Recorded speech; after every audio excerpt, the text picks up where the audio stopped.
Voilà, monsieur, bonsoir, bienvenue dans ce journal à la une de l'actualité. Le gel des avoirs du Mali à la BCEAO, c'est l'une des sanctions prises ce dimanche lors d'un double sommet UMOA et CEDEAO tenu dans la capitale ghanéenne. À Accra, le président Alassane Ouattara et ses pairs ouest-africains soulignent la nécessité de soutenir les efforts de l'organisation pour un retour rapide à la stabilité démocratique au Mali. Cannes 2022, une cérémonie d'ouverture en couleur sous les yeux du président Paul Biya. Musique africaine et lion virtuel gambadant sur le toit du stade OLMB. Un spectacle salué par la foule comme cette première victoire du Cameroun qui remporte son premier match donc face aux étalons du Burkina Faso 2-1 grâce à un doublé du capitaine Vincent Aboubakar. Au niveau des arts ici à Abidjan, Port-Boué a abrité une conférence régionale de haut niveau sur la gestion de la copie privée, une initiative de l'Organisation mondiale de la propriété intellectuelle. La Côte d'Ivoire a adopté une loi sur la question, bientôt la signature des décrets d'application, la rencontre d'Abidjan, un cadre de partage d'expériences. Drame à San Pedro, 9 personnes d'une même famille ont péri dans la nuit d'hier à aujourd'hui dans un incendie. Le feu d'une rare violence emporte une femme et 8 enfants. 2 survivants, dont le chef de famille, sont en soins à l'hôpital. Le président de la République a regagné Abidjan ce soir. Alassane Ouattara était à Accra pour prendre part au sommet de la CEDEAO sur la situation au Mali. La rencontre suivie d'une autre consacrée aux dirigeants ouest-africains, le dirigeant de l'UMOA, l'Union économique et monétaire ouest-africaine, allant justement à Accra pour faire un point complet sur ces rencontres avec Mahama Traoré. Les chefs d'État ont arrêté d'importantes sanctions, dont le gel des avoirs du Mali à la BCEAO. À Accra, le président Alassane Ouattara a pris part à 2 sommets extraordinaires. Le premier a réuni le chef de l'État et ses pairs de l'UEMOA, Union économique et monétaire ouest-africaine. À l'ordre du jour, l'évolution de la situation sociopolitique au Mali, pays qui connaît une transition depuis août 2020. Les derniers développements de la situation politique au Mali nous interpellent tous.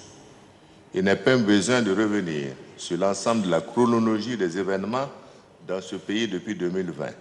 Tant nous avons suivi ensemble l'évolution du processus de transition dans ce pays frère au sein de la CEDEAO. Ainsi, la crise politique s'est ajoutée à la situation sécuritaire que vit ce pays frère et la plupart des pays voisins. Alors que les autorités de la transition s'étaient engagées à organiser les élections en février 2022, le gouvernement de la transition a récemment publié à l'issue des Assises nationales pour la refondation un chronogramme consacrant la prolongation de la durée de la transition de 6 mois à 5 ans. De toute évidence, la prorogation de la durée de la transition à 5 ans préoccupe l'ensemble de la région ouest-africaine. Le Mali, toujours au cœur d'un second sommet extraordinaire, celui de la CEDEAO, Communauté économique des États de l'Afrique de l'Ouest. Au constat de l'absence de progrès dans le processus de restauration de l'ordre constitutionnel, les chefs d'État de la CEDEAO ont décidé des sanctions suivantes avec effet immédiat. Entre autres, le gel des avoirs de la République du Mali dans les banques centrales et commerciales de la CEDEAO, la fermeture des frontières terrestres entre les pays de la CEDEAO et le Mali, la suspension de toutes les transactions commerciales entre les pays de la CEDEAO et le Mali, à l'exception des produits suivants, biens de consommation essentiels, produits pharmaceutiques, les produits et équipements médicaux, y compris le matériel pour le contrôle de la COVID-19, produits pétroliers et électricité. Enfin, la suspension du Mali de toute aide financière des institutions financières de la CEDEAO et le sommet de préciser que ces sanctions ne seront progressivement levées qu'après la finalisation d'un chronogramme acceptable et convenu et le suivi de progrès satisfaisants réalisés dans la mise en œuvre du chronogramme des élections. À l'issue de ces 2 rencontres de haut niveau, le président Alassane Ouattara a regagné Abidjan en début de soirée. Il a été accueilli par le Premier ministre Patrick Achi et plusieurs autres membres du gouvernement. Et après de longs mois d'attente, la CAN 2021 ouvre officiellement ses portes au stade OLMB. La traditionnelle cérémonie d'ouverture de la compétition a eu lieu. Le spectacle a particulièrement été au rendez-vous, de quoi lancer sur les chapeaux de roue cette compétition phare du continent.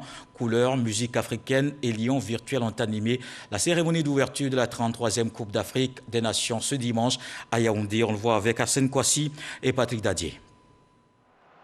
Après un report d'une année, et quelques incertitudes sur sa tenue. La CAN est lancée avec une cérémonie d'ouverture digne de ce nom. Couleurs, musique africaine et lions virtuels ont animé la cérémonie d'ouverture de la 33e édition de la Coupe d'Afrique des Nations, tenue en début d'après-midi à Yaoundé.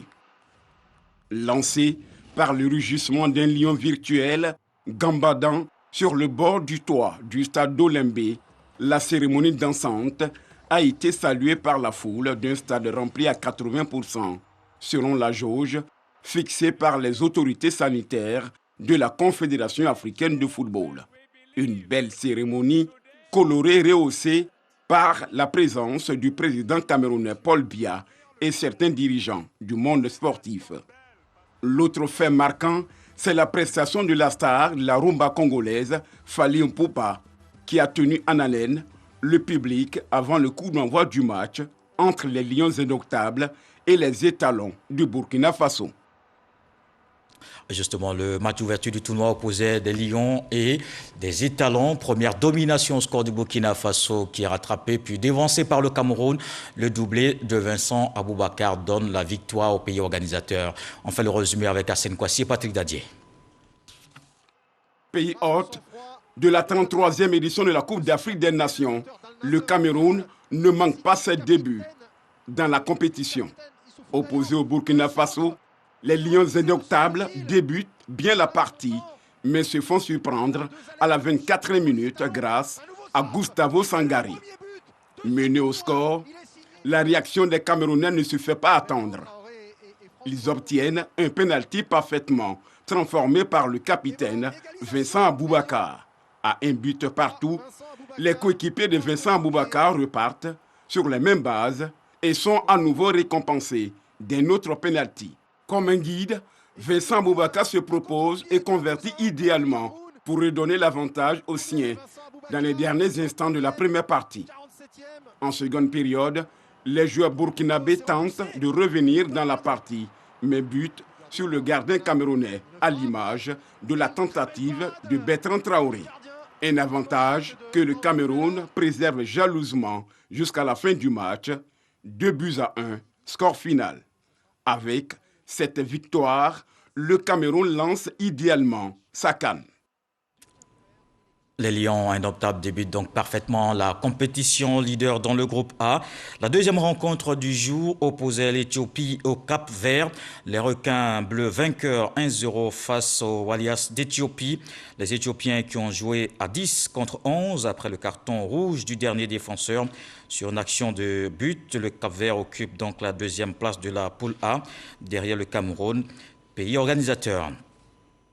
Et les éléphants de Côte d'Ivoire participent à cette CAN Cameroun. Les doubles champions d'Afrique espèrent revenir avec une autre étoile. Mais quelles sont les chances des Pachydermes? La question au centre du Dimanche Magazine de ce 13h. Manguivé a reçu François Alayao, le directeur de cabinet du ministère de la Promotion des Sports et du Développement de l'économie sportive. Je vous propose un extrait de l'entretien. Nous avons une belle génération de footballeurs. Pendant une dizaine d'années, la Côte d'Ivoire était sous le toit du football africain. Et pendant cette période, on n'a pas gagné de Coupe d'Afrique. Mais on a été bon.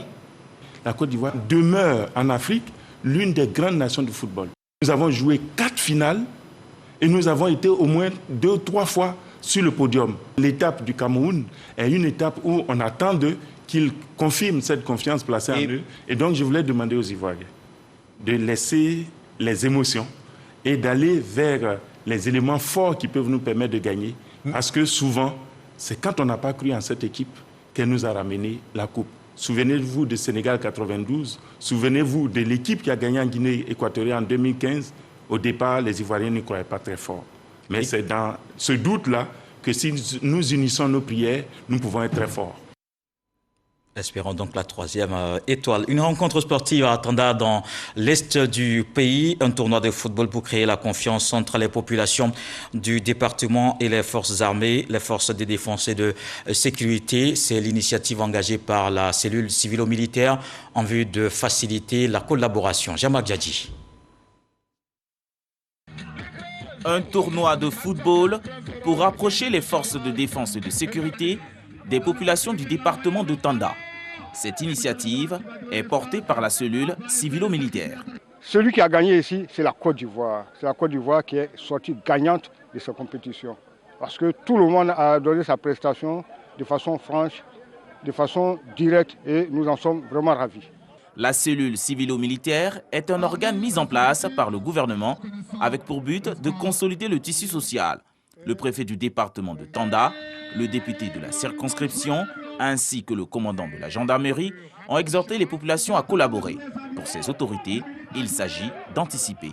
Il fallait mener des actions qui favorisent le rapprochement entre la population civile et les éléments de défense et de sécurité. C'est pourquoi il nous a paru nécessaire d'organiser ce tournoi en cette fin d'année pour rapprocher les deux parties. Le renseignement apparaît plus qu'impérieux, plus que nécessaire dans l'accomplissement de nos missions. La population ne doit pas avoir peur de son armée. Nous sommes à votre disposition, nous sommes à votre écoute et n'hésitez pas surtout à nous approcher, à nous contacter afin que la mission à nous confier soit menée à bien. Dans cette collaboration, le président de la cellule civilo-militaire a invité les forces de l'ordre et les populations au civisme. Toujours avec Jean-Marc Diadi, retrouvons-nous dans la région du Lodibois. Les cadres du village d'Aparagra dans le département de Iré ont initié une campagne de sensibilisation sur la paix et la solidarité dans leur localité. Cette action est parrainée par le député Ouattara Lassina. Elle vise à consolider la cohésion pour le développement. Aparagra, dans la sous-préfecture de Zégo, dans le département d'Iré. Ici, autochtones d'Ida, halogènes baoulés et communautés originaires de la CEDEAO vivent en harmonie. Mais ce village de 1600 âmes est confronté à un manque d'infrastructures, comme le témoignent ses agents de l'État et chefs coutumiers. Nous avons besoin des logements maîtres. Alors nous sommes au nombre de 6 enseignants et il faut dire qu'il y a un problème au niveau du logement et l'accès également. En saison pluvieuse, c'est tout un parcours du combattant que nous menons pour pouvoir vraiment accéder à nos différents lieux de travail. La route n'est pas bonne. Ça, vraiment, ça nous fait très mal. L'hôpital est construit, ce n'est pas encore fini. Les cadres soucieux du développement d'Aparagra matérialisent leurs objectifs par un tournoi de football doté du trophée Beibro Augustin. Une initiative soutenue par Lassina Ouattara, dit LAS-PR, conseiller technique du chef de l'État. C'est de demander aux jeunes de continuer à vivre ici en symbiose, en harmonie, et que ici c'est une terre cosmopolite où tout le monde a sa place ici, et qu'ils continuent de se mettre ensemble pour le développement, la paix et la cohésion d'Aparagra. Toutes les régions de la Côte d'Ivoire ont profité du développement du chef de l'État. Donc nous disons à la population d'Aparagra de continuer cette cohésion parce qu'ici, le développement est en route, il n'est même pas loin. Ce tournoi de football pour la paix a vu la victoire du Liverpool FC d'Aparagra sur le FC Wendé. C'est dans une ambiance conviviale que les villageois d'Aparagra ont reçu des dons en nature de leurs parrains. En économie, les opérateurs économiques, le corps préfectoral et les agents administratifs de Gagnoa, de San Pedro et Boaké sont formés sur la réglementation, les procédures et les recours des marchés publics. Une formation initiée par la Chambre de commerce et d'industrie de Côte d'Ivoire tenue dans la cité du fromager, à Boussanogo. 2 jours de formation sur la réglementation des marchés publics, procédures et recours. Une approche que la Chambre de commerce de l'industrie de Côte d'Ivoire, section Go et la Commission régionale des droits de l'homme veulent porter à la connaissance du corps préfectoral, des opérateurs économiques et de l'administration publique. Les opérateurs économiques avaient besoin de ces informations.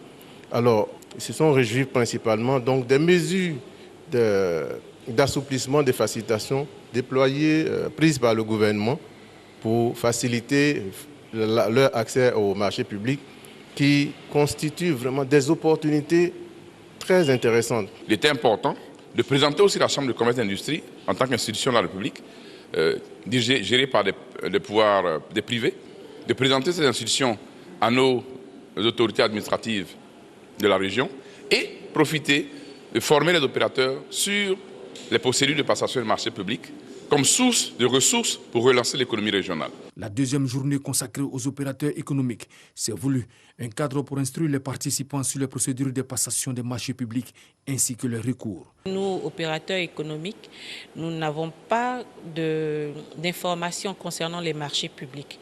Et par la grâce de la DMP, qui est la direction des marchés publics, nous savons aujourd'hui que nous pouvons avoir accès et que nous avons aussi les rudiments pour pouvoir soumissionner aux appels d'offres. Ces différentes rencontres dans les régions du Go, de San Pedro et de Beké ont permis de renforcer les capacités des participants. Les formateurs ont exprimé leur satisfaction quant à la mobilisation des acteurs locaux.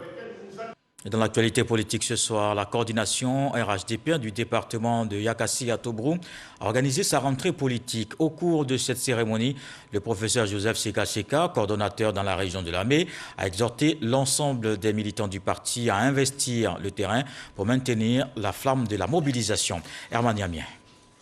La coordination du RHDP de Yakassi à Tobrou se prépare déjà à affronter les futures batailles électorales. Réuni au cours d'une rentrée politique, le coordonnateur régional associé du RHDP, le professeur Joseph Seka, s'est voulu très clair. Le RHDP doit rafler toutes les élections locales à venir. Et pour ce faire, tous les secrétaires départementaux, sous-préfectoraux et des secteurs doivent entretenir la flamme militante. Nous avons gagné les législatives.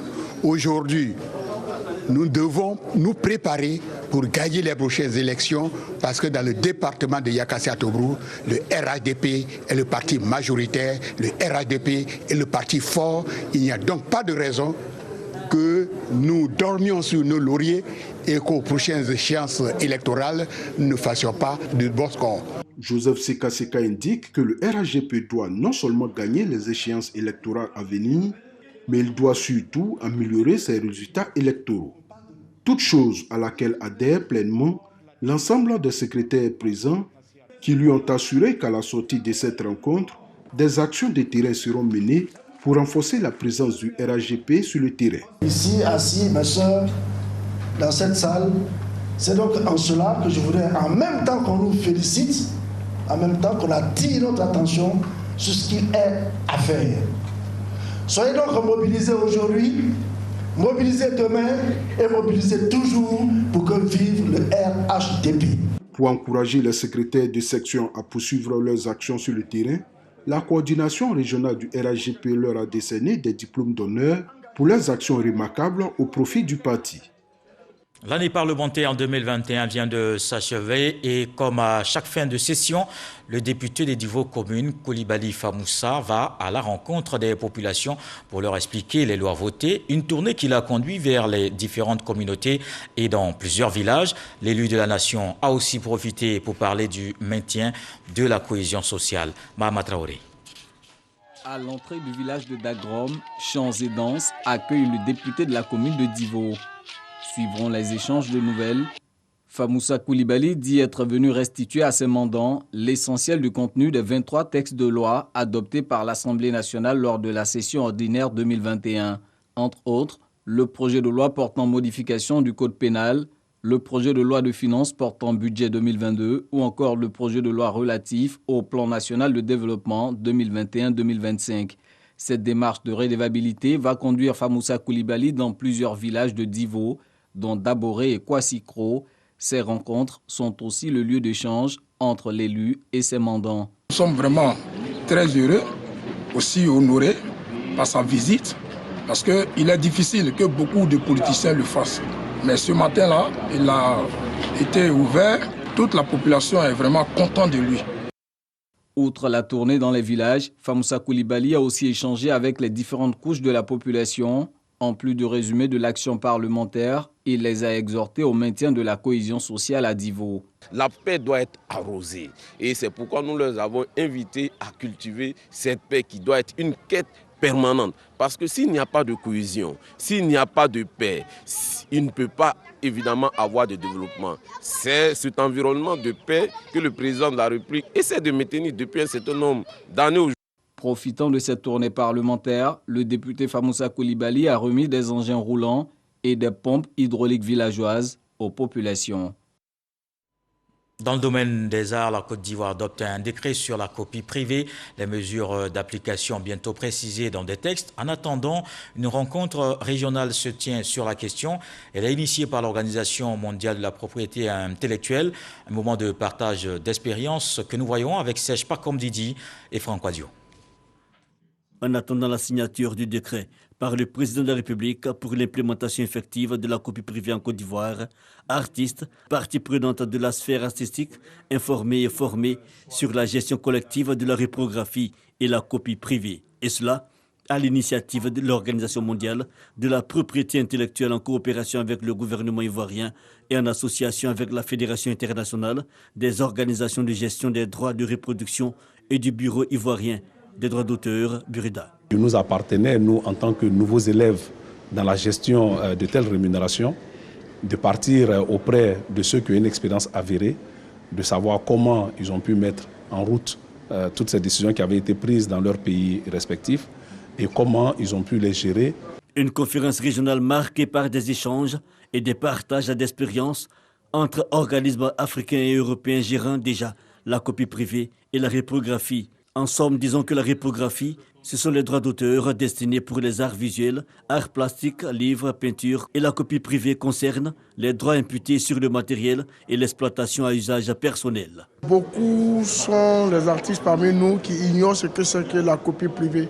Donc pour éviter qu'il y ait des bisbilles ou qu'il y ait des incompréhensions, c'est bien de venir à ces séminaires-là, ces cadres de formation-là, pour savoir ce qu'est vraiment la copie privée et puis aussi avoir les outils nécessaires pour pouvoir mener cette campagne de communication. La ministre de la Culture, de l'Industrie des Arts et du Spectacle exprime son engagement et son satisfait. Je voudrais remercier l'Organisation mondiale de la propriété intellectuelle ainsi que la direction du Burida et le Conseil de gestion et de restructuration. Et je voudrais encore saisir l'occasion pour dire merci au président de la République, son Excellence Alassane Ouattara, et au Premier ministre Patrick Achi, qui ont affiché depuis la mise en place de ce nouveau gouvernement leur volonté d'aider efficacement les artistes de Côte d'Ivoire. Autre thématique abordée, la gestion collective de la reproduction par reprographie, l'expérience, la rémunération pour copie privée. Allons voir la 7e édition du festival de la SAP Bilamba d'Abidjan. Adeptes de l'art de bien se vêtir d'ici et d'ailleurs, on prépare à ce rendez-vous. Occasion pour eux de promouvoir également la mode ivoirienne. Orphée Conan, Patricia Omouetia. Fanfare et parade des festivaliers. C'est ainsi que démarre la 7e édition du Festival international de la SAP Bilamba d'Abidjan. Bilamba, en thème lingala qui signifie vêtements. Ce mouvement venu tout droit du Congo-Brazzaville gagne de plus en plus de terrain dans la sous-région ouest africaine. Nous avons des talents ici que nous pouvons développer. Donc ce festival nous permet de mettre à nu ces talents-là, aussi de défiler et aussi de nous connaître entre sapeurs. Les adeptes de ce mouvement participent à ce festival chaque dernier dimanche de l'année. Ces dandys, communément appelés sapologues, sapeurs ou sapeuses pour les femmes, ne se contentent pas seulement de porter des vêtements élégants. Des pas de danse exécutés à la précision tels que la fameuse frappe du pied du sol, aux accessoires ostentatoires comme les bijoux et la canne, le sapeur ou la sapeuse fait étalage des meilleures pièces de sa garde-robe afin de marquer l'assemblée de sa présence. Ce festival dans le but de soigner l'image de la jeunesse en leur inculquant vraiment un savoir-être vestimentaire vraiment très rigoureux. Être bien habillé, ça ouvre les portes et les sapeurs contribuent aussi à la valorisation des créations made in Africa. Défilés, prestations d'artistes, chanteurs et cérémonies de récompense des meilleurs sapeurs et sapeuses de l'année 2021 font partie intégrante de cet événement. L'hôtel du district d'Abidjan a accueilli ce festival qui témoigne de l'engagement qu'ont les autorités à promouvoir le développement de l'industrie et de la mode en Côte d'Ivoire. Ce soir encore, on vous parle de la nécessité de continuer d'observer les gestes barrières. La pandémie de Covid-19 n'est surtout pas encore terminée.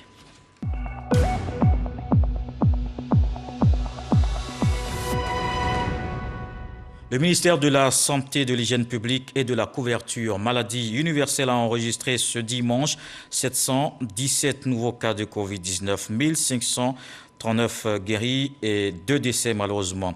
À la date du 9 janvier 2022, la Côte d'Ivoire compte donc 77 449 cas confirmés, dont 67 260 personnes guéries, 735 décès et 9 454 cas actifs. Au total, 7 359 678 doses administrées contre la Covid-19.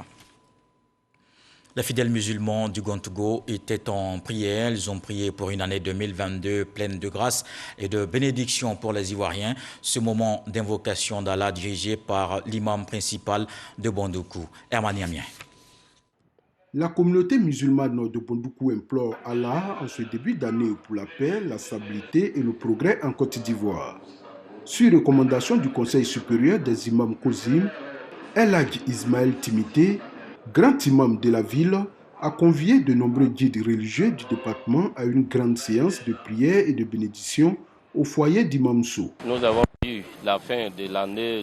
Dieu nous donne longue vie pour avoir la fin de 2022 aussi. Et on lui demande de nous protéger la Côte d'Ivoire, y compris le président de la République et son gouvernement, avec tous ceux qui travaillent avec lui. Le secrétaire général 1 de la préfecture de Bondoukou, représentant le préfet des régions, et Vincent Kra, représentant du président du conseil régional du Gontogo, se sont réjouis de cette initiative. Selon eux, il ne peut y avoir de développement sans paix. Son message à la nation, le président de la République a un énorme programme pour la Côte d'Ivoire tout entière. Et comme vous le savez également, la conscience morale de la société, de la population, ce sont les religieux. Il va de soi que nous étions donc obligés, étant donné l'intention, beaucoup de sagesse et que la Côte d'Ivoire connaisse la paix et que nous puissions nous retrouver en 2023 pour encore fêter la paix de la Côte d'Ivoire. Les fidèles musulmans ont aussi prié pour les autorités politiques et administratives de la région et ont surtout imploré Dieu afin qu'il scelle dans le cœur de tous les habitants de la région la cohésion et la fraternité afin de faciliter son développement.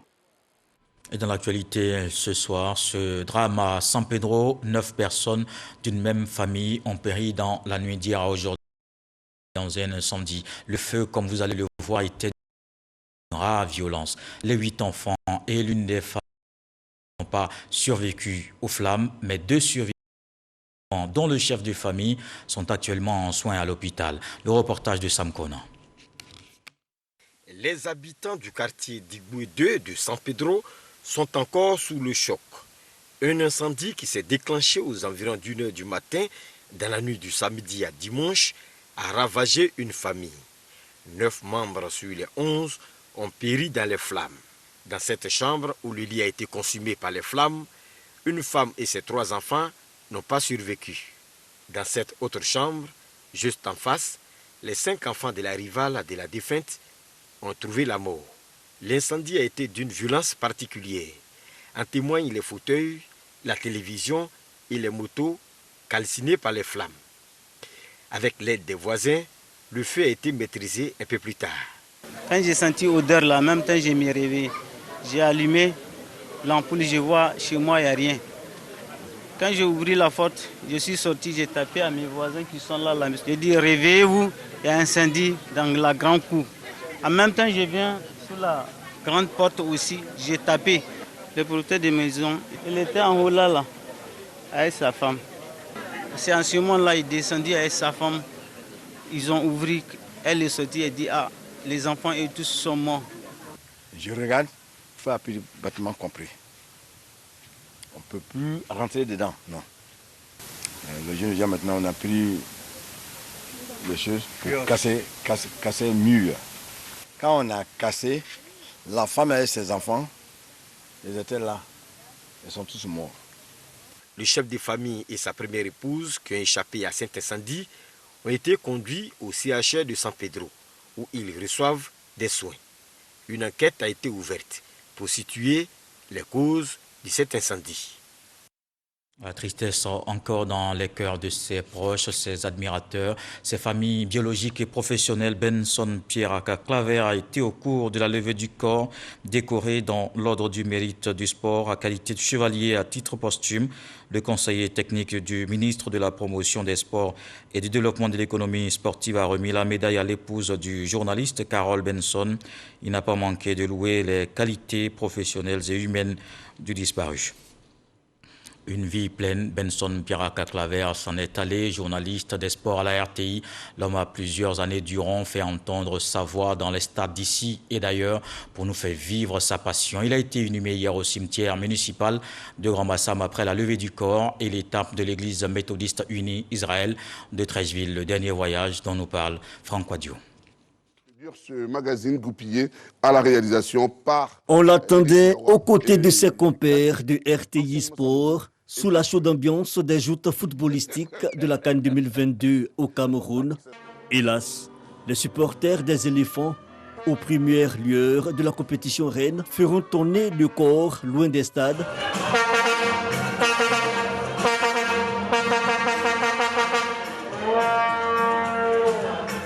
Benson Pierraka a faussé compagnie aux amis sportifs le 11 décembre dernier. Ce samedi 8 janvier est le jour de son ultime départ. Seigneur, tu es le commencement et la fin. Tu es notre seul espoir et nous croyons en la résurrection et en la vie éternelle. Tel Seigneur, envoie pitié de nous, tes enfants, et accueille notre papa béni dans ton royaume céleste. Aux côtés de la famille et de sa femme Carole et leurs 4 enfants, sa famille professionnelle, la direction générale de la RTI et son conseil d'administration, ses amis de tous les jours, tout de noir vêtus, ses anciens condisciples de l'université et du lycée, bref, tous étaient là. De même les admirateurs de la carrière de ce journaliste sportif qui fit les beaux jours de la chaîne nationale. Benson Pierraka entre à la RTI dans le milieu des années 90 et fait ses premières armes à TV2 avant de se spécialiser dans le journalisme sportif. L'homme était aussi un meneur de troupes, ex-membre du comité directeur de l'Union nationale des journalistes de Côte d'Ivoire et ex-président de la mutuelle des agents de la RTI, selon ses témoignages répétés inlassablement à la levée du corps et même quelques jours avant, lors de l'hommage de la RTI à l'université d'Abidjan, il était entier, passionné et aimait avant tout vivre, et cela dans le sens le plus humaniste du terme. Église méthodiste unie Israël de Treichville, l'officiant du jour insiste sur la nécessité de vivre dans l'esprit et de partage et de l'amour de son prochain. Des propos dont tous s'imprègnent avant le dernier au revoir. Cet au revoir nous mène au cimetière municipal de Grand Bassam. Benson Pierraka Claver s'apprête à quitter à jamais l'affection des siens. L'émotion est palpable. Même cette pluie qui tombe à dru n'altère en rien la volonté de ses proches et de ses pairs de lui offrir un dernier au revoir et l'accompagner vers sa dernière demeure. Sacré Benson, Mobali comme l'appelaient ses intimes, adieu le professionnel du micro, adieu l'artiste. Les amis du couloir, les amis de Korogo, Abradidou, et Assini, Mafia Sagbadou. C'est une vie pleine qui se referme, que son repos soit paisible. Le reste de l'actualité, c'est le tour de l'information. Tout ce qui a marqué cette semaine d'information dans le monde, c'est le 7 sur 7.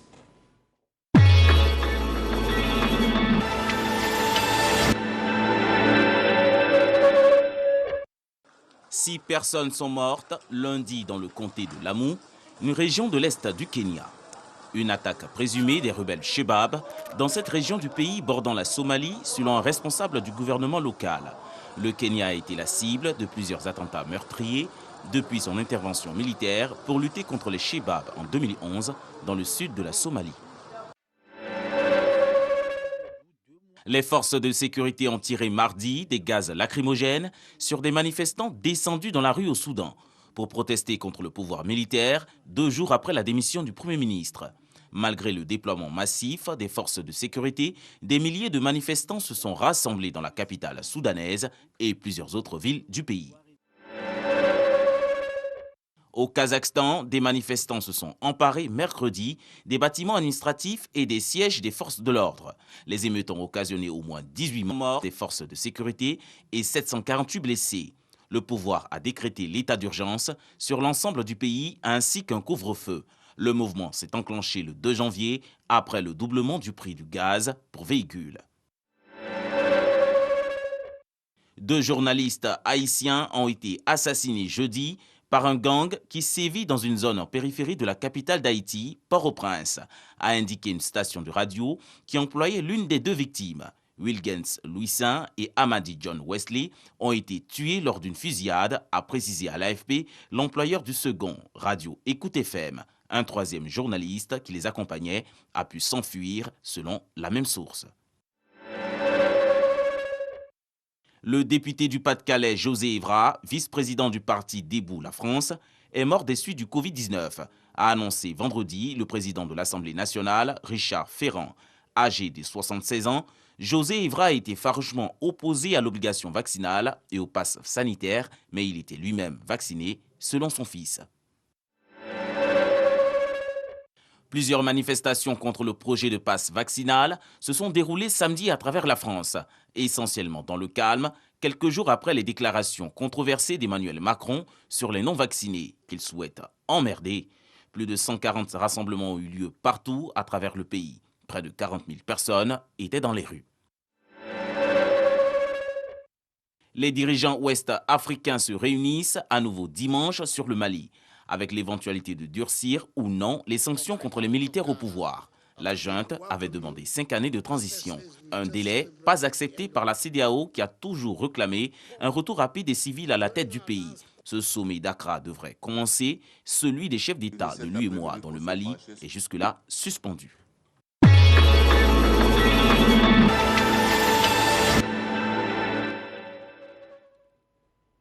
Et ce journal est terminé, la seule édition de ce soir. Merci de l'avoir suivi.